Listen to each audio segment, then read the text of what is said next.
I'm Zach from Corexcell Sports Training, and what we're going to do today is we're going to talk about how to increase throwing velocity for baseball while protecting the shoulder using two specific exercises.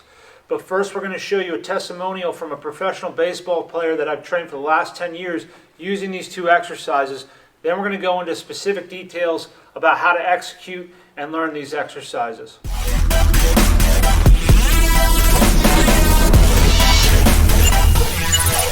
So when we were doing all these arm exercises with you, how much did you improve with your arm speed when you were throwing? Yeah, so obviously all my speed training, legs and everything involved, but my arm was always healthy through my career. I never had any problems. Granted, I was an outfielder, but I was taught to throw a 98 from the outfield with the crow hop. So I had one of the better arms, and I had a plus arm as a professional baseball player. So that was really a big key for me in the outfield for my defense, is throwing guys out from right field at third base, home plate. So yeah, my arm strength was crazy. The first exercise that we did here with Scott is we're going to train the external rotators focused on the infraspinatus here. So the infraspinatus hooks from the humerus head here to the back of the scapula. So that's what we're training right now. So we're going to compress down into this pad as we externally rotate. And the reason that we're compressing down the pad is because the infraspinatus is a downward depressor of the humerus, and it's also an external rotator. So by combining the two, that's how ultimately we are going to target it. And you'll notice here too, see how my shoulder rolls back just slightly. That's how you know it's healthy and you're moving the shoulder blade correctly. If you see people doing this, this is incorrect, okay? You need to keep the shoulder blade back as you rotate up.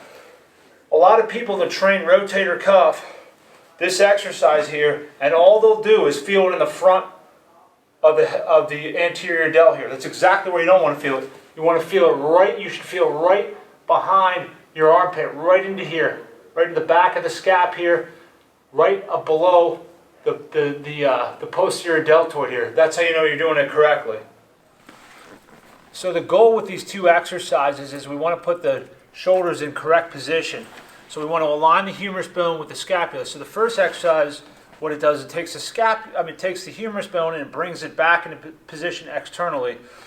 The next exercise we're going to do, we're going to bring the scapulas forward, back, and down. And what that's going to do is going to align the scapulas with the humerus bone, and ultimately that's what's going to eliminate shoulder impingement and keep the shoulder healthy long term when you're throwing. So let's go into that exercise now. So with this exercise here, we're combining downward depression of the scapula. So we're pushing our arms down as we upward rotate the scapula this way. And I'll explain those muscles and what you're working here. But first, let's just take a look at the exercise. So we're pressing forward and down as much as you can with your shoulder blades. We're not letting them lift like this, nor are we pressing our arms down. Think of pressing them forward. And then what we're doing is we're taking our scapula and we're upward rotating it. So you're going to feel your ribs lift and your chest lift a little bit. So we're here and we're lifting. And when we lift like that, that's what's going to get into the serratus. So we're training, when we're downward depressing, we're training the lower trapezius. That's what takes the scaps down. And when we're upward rotating this way, that's what's going to train the serratus. So you should mainly feel the exercise in here, but you will feel it in the lower trapezius too. So let's look at it from this angle as well, here. So see how my arms are out, okay? And then I'm lifting here. See how my chest is lifting. You want to make sure we eliminate scapular protraction. We're not trying to train our rhomboids here. We're trying to train our depressors and our upward rotators. So that's why you have to keep the hands above. The other thing you don't want to do is you don't want to have a big arch in your back, because that again is going to make it so that you start training the more the rhomboids than the serratus. So keep all those things in mind when you're doing this, and that's what's going to protect the shoulder and keep it healthy long term, along with training the infraspinatus.